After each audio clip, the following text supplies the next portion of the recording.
You trust medicine to heal your kids, but what if that trust is broken? Every year, millions of Indian children fall sick and are given cough syrup. What if I told you that some of these syrups contain a chemical nearly 500 times above the safe limit, a poison that can damage their kidneys or worse? The World Health Organization has issued a serious alert.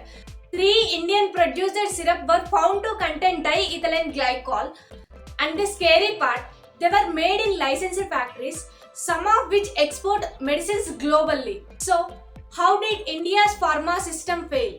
And what does this mean for public health? To answer that, let's take a step back.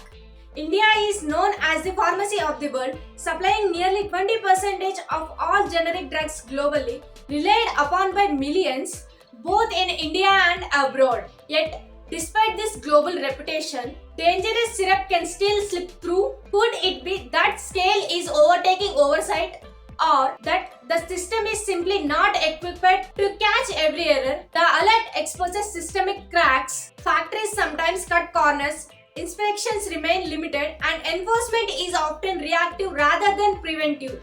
This is not an isolated case. Similar incidents occurred in 2021 and 2022, highlighting that India's regulatory system struggles to keep pace with the scale of production and the demands of the global market. Even as the WHO acts as a global watchdog, warning countries about unsafe medicines, it cannot enforce recalls or inspections.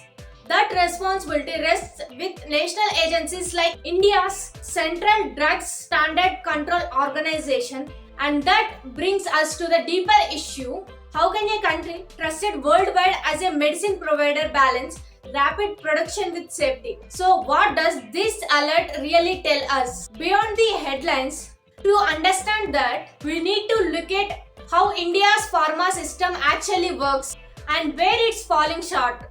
The first issue lies right at the top with the watchdog that simply can't watch everything. India's main drug regulator, the CDSCO, oversees more than 20,000 pharmaceutical companies across the country.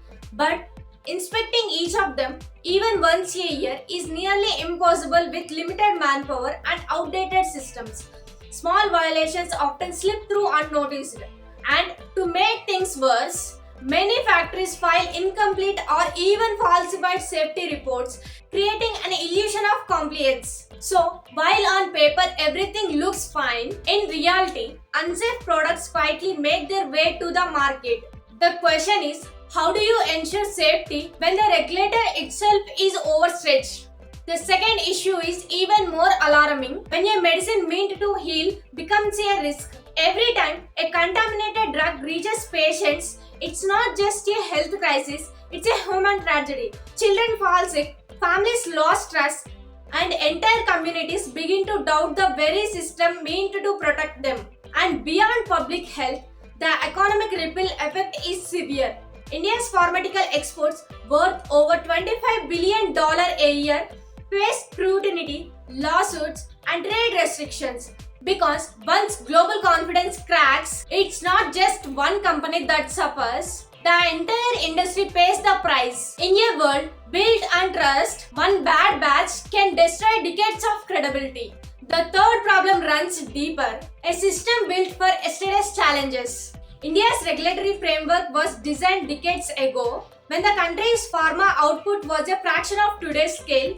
Now it struggles to manage a global giant. There is no real-time chemical testing for contaminants. Penalties for repeat offenders remain weak, and digital supply chain tracking is still rare. This means regulators often act after harm is done, not before. It's like trying to fight 21st century problems with 20th century tools, and if the foundation does not modernize, how long before another preventable disaster hits the headlines? And finally, the fourth issue stretches beyond India's borders, the global alarm bell.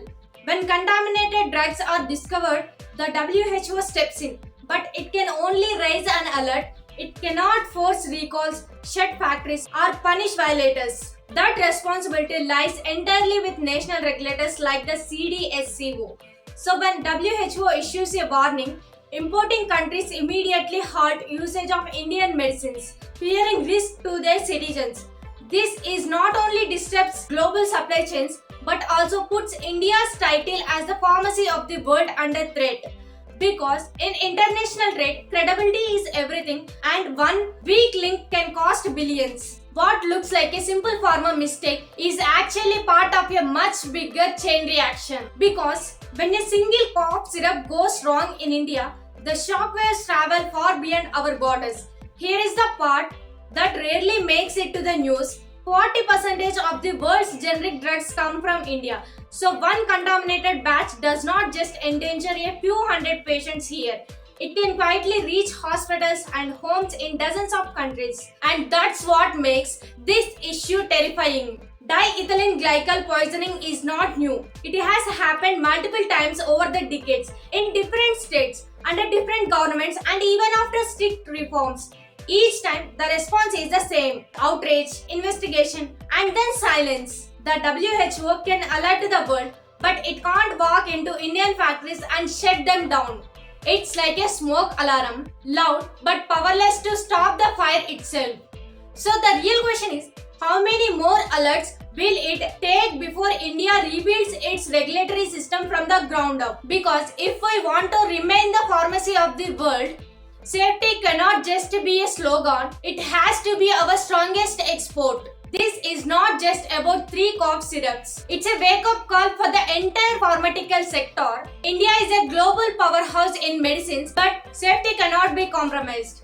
The path forward is clear. Enforce stricter inspections. Regulators must catch violations before products reach patients, and introduce real-time chemical testing, prevent toxic contamination rather than react to it, and hold repeat offenders accountable. Strong penalties must ensure that negligence is not repeated. If these steps are implemented, millions of lives can be protected and billions in exports can be secured, and India's global reputation as the pharmacy of the world can be preserved. Otherwise, public health, trade, and trust all remain at risk. The final thought is simple but urgent. India can continue to supply the world with affordable medicine, but only if safety becomes its strongest export.